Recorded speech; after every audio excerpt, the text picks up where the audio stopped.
Immigrant visa নিয়ে প্রত্যেক বছর লক্ষ লক্ষ ভাই এবং বোনেরা কানাডাতে আসেন। এর মধ্যে মেজর সংখ্যক ব্যক্তিরা থাকেন যারা প্রথমবারের মতো কানাডাতে আসেন বা আগে আসলে হয়তো আগে কোনো জব করার অভিজ্ঞতা ছিল না। তো এখানে ফেডারেল স্কিল ওয়ার্কার প্রোগ্রামে বিশেষ করে যারা আসেন, এরপরে প্রভিন্সিয়াল নমিনি প্রোগ্রামে আসেন। তো এই ব্যক্তিদের প্রিভিয়াস জব এক্সপিরিয়েন্স না থাকার কারণে তারা ইউজুয়ালি কানাডাতে এন্ট্রি করেন একজন ফ্রেশার হিসেবে, অর্থাৎ কানাডাতে ফ্রেশার, কানাডিয়ান এক্সপিরিয়েন্স ছাড়া। তো এই ব্যক্তিদের কিন্তু কানাডাতে এসে কানাডার জব মার্কেটে চ্যালেঞ্জ ফেস করে কোনো একটা ভালো সুইটেবল জব পাওয়া খুব কঠিন একটি বিষয় হয়ে দাঁড়ায়। এই কারণেই মূলত আপনাদের একটা বড় সেটেলমেন্ট ফান্ড গভর্নমেন্ট দেখতে চায় যে 2-4 মাস আপনি বসে থেকে খেয়ে যাতে আপনার লাইফটা লিড করতে পারেন, সেই ফান্ডটা এই জন্যই মূলত দেখাতে হয়, সেটেলমেন্ট ফান্ড। তো আজকের আলোচনার মুখ্য বিষয় হলো যাতে করে আপনারা এখানে অ্যাডজাস্ট করতে পারেন কোনো একটা ভালো জবের মাধ্যমে। তো কানাডা এবং পৃথিবীর বিভিন্ন প্রান্ত থেকে যারা আজকের আলোচনা শুনছেন সবাইকে স্বাগত জানাচ্ছি। আজকে আমরা 5টি রিসার্চমূলক তথ্য আপনাদের সাথে শেয়ার করব, যে পলিসিগুলো, যে পদ্ধতিগুলো অবলম্বন করলে আপনাদের জন্য কানাডার জব মার্কেটে নিজেদেরকে তুলে ধরা এবং একটি ভালো ক্যারিয়ার গড়ে তোলা আপনাদের জন্য সহজ হবে। তো আশা করছি আমাদের সাথে থাকবেন। 5 things newcomers can do to succeed in the Canadian job market according to a new report. তো মূলত একটি রিসার্চ রিপোর্টের আলোকে আজকের আলোচনাটি সাজানো সম্পূর্ণভাবে।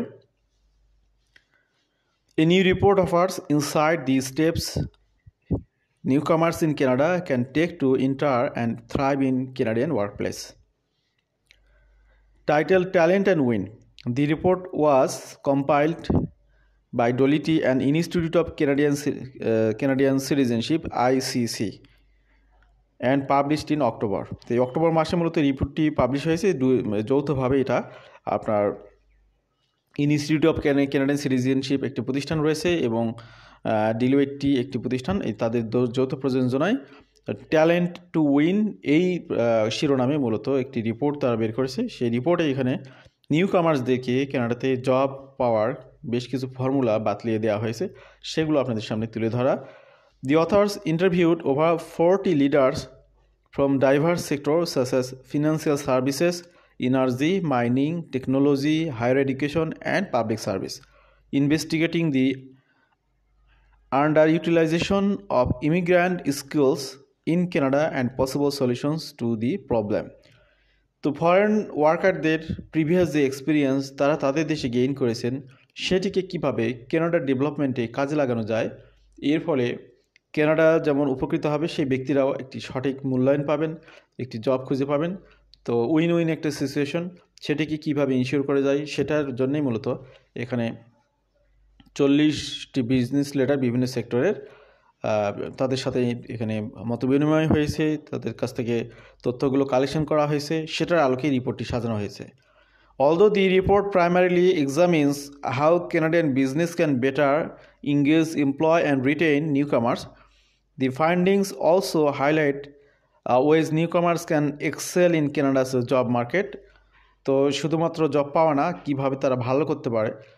একজন ব্যক্তির ক্রিয়েটিভিটিটাকে যদি আপনি তার ক্রিয়েটিভিটির জায়গাটা যদি ধরিয়ে দিতে পারেন বা ধরে ফেলতে পারেন, সেটির মাধ্যমে তার কাছ থেকে আপনি সর্বোচ্চ সার্ভিসটা পেতে পারেন।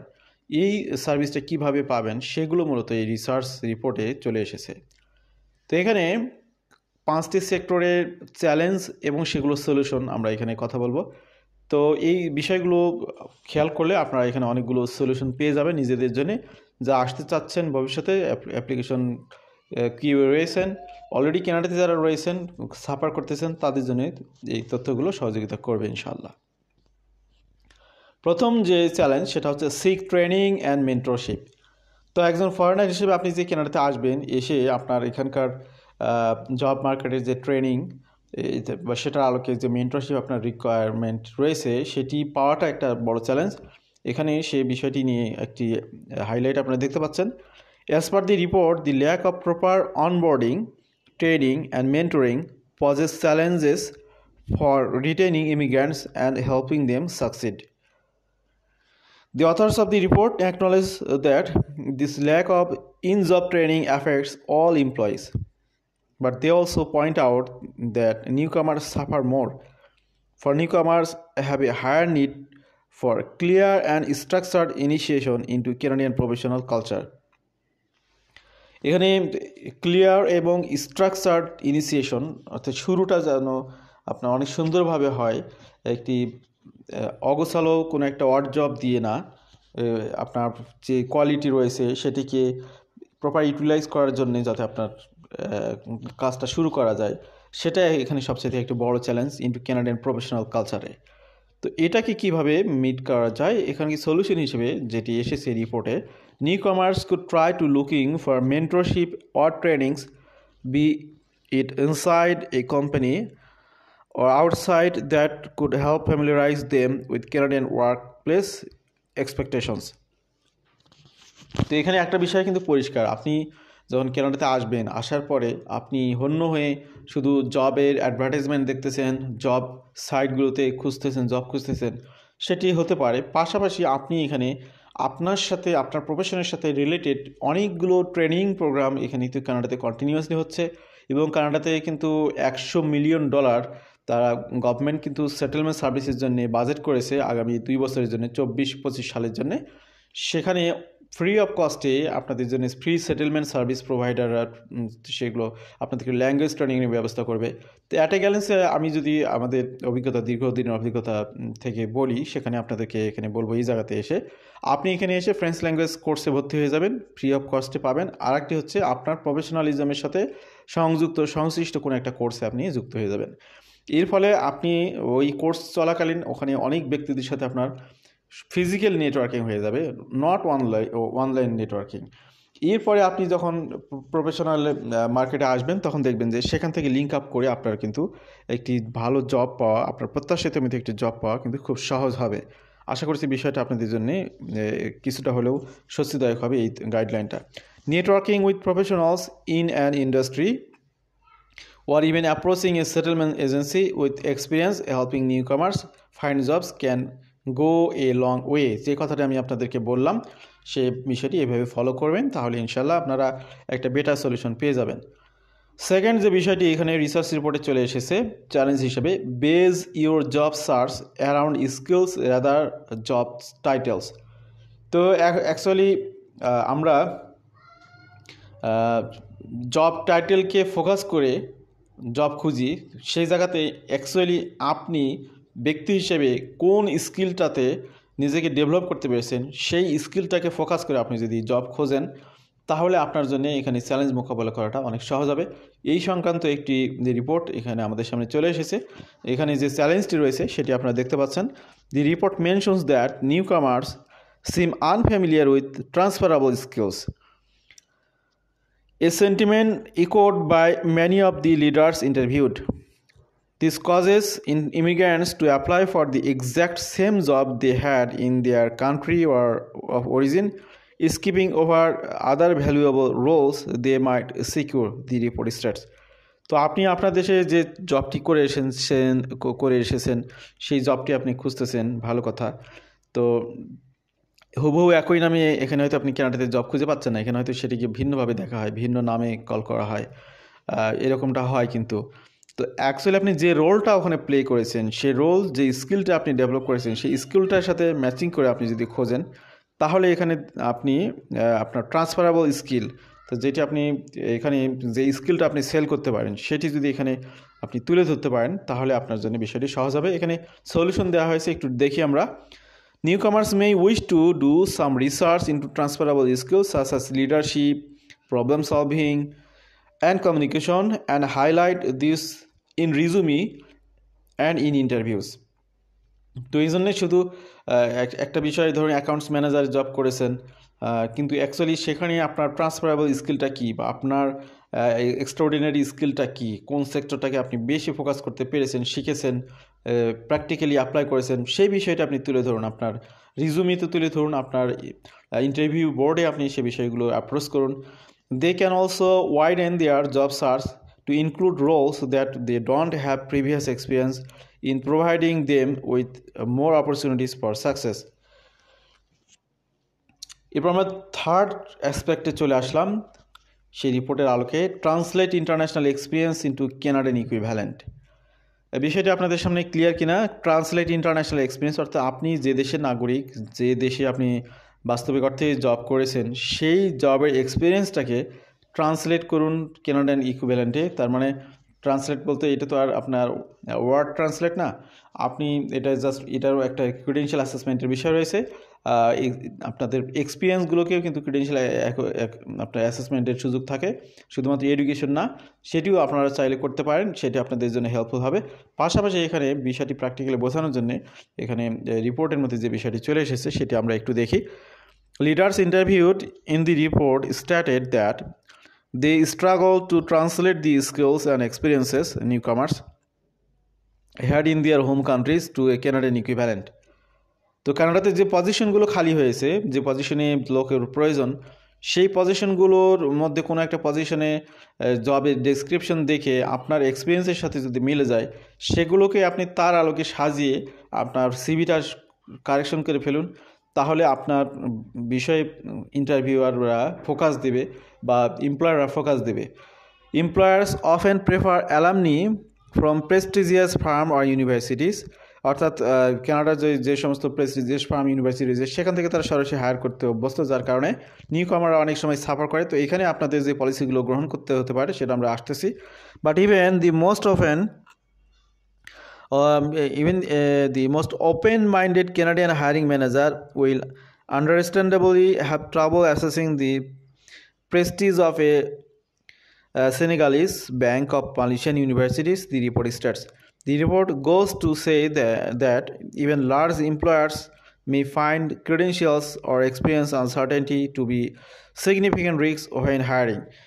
তো অ্যাকচুয়ালি দেশেই যখন অ্যাভেলেবল আপনার জবের সাথে রিলেটেড বিষয়গুলো, অর্থাৎ কানাডাতে যারা অলরেডি আসেন এক্সিস্টিং, সেখান থেকেই যদি উপযুক্ত লোক পাওয়া যায়, তাহলে ফরেনারদেরকে, ফরেন এক্সপিরিয়েন্স হোল্ডারদেরকে কেন নেবে সেটা একটা বিষয় থাকে। সেখানে অনেকগুলো ইস্যু থাকে, এখানে প্রেস্টিজিয়াস ম্যাটারও থাকে, এখানে রিস্ক থাকে যে আপনাকে নিলে আদৌ সেই সার্ভিসটা তারা পাবে কিনা। তো এই ধরনের একটি সিচুয়েশনে আপনার করণীয় কি? সেই ধরনের সিচুয়েশনে আপনার যে solution, newcomers could take some time to explain international experience in terms of familiar to a Canadian employer and provide context about previous institutions and roles. তো আপনার যে অভিজ্ঞতা সেগুলোকে ক্যানাডার আলোকে সাজায়ে উপস্থাপন করতে হবে।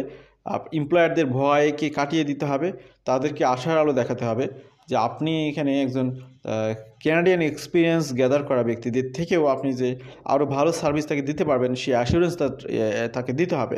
এক্সাম্পল হিসেবে এখানে বলা হচ্ছে যে starting biggest bank in Senegal or oldest university in Malaysia. তো আপনি বলতে পারেন যে আমি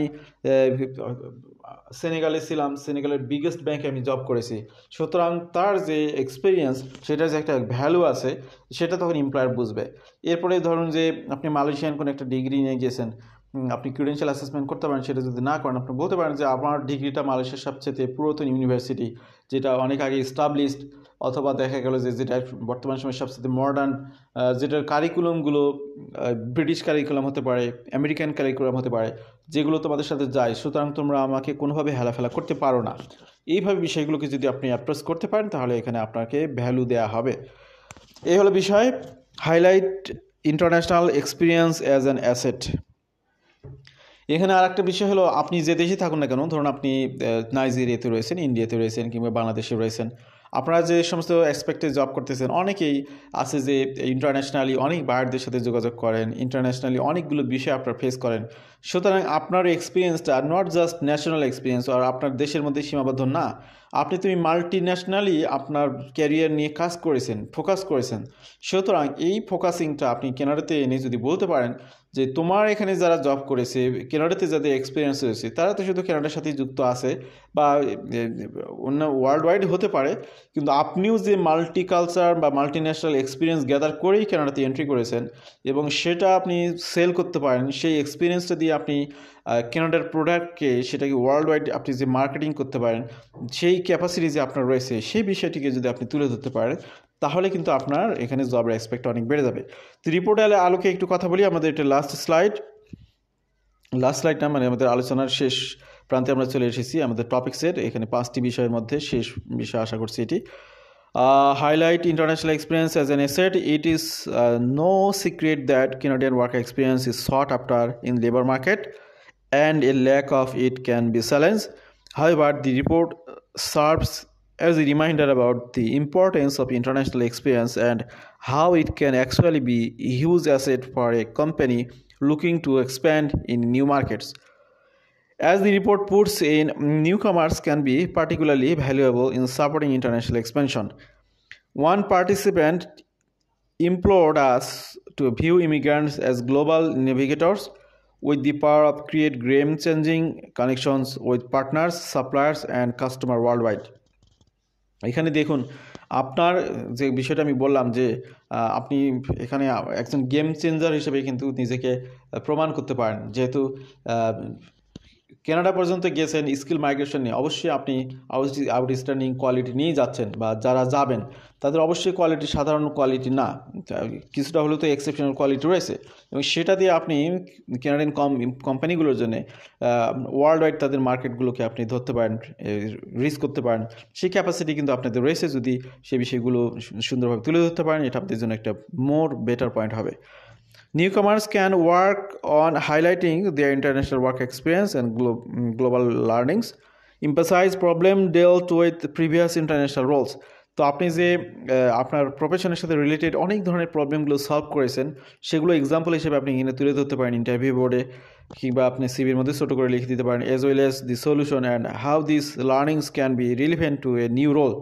কানাডিয়ান কোম্পানিগুলোর জন্য আপনি কীভাবে এই সমাধানগুলো হেল্পফুল হতে পারে সে বিষয়টি আপনি তুলে ধরতে পারেন।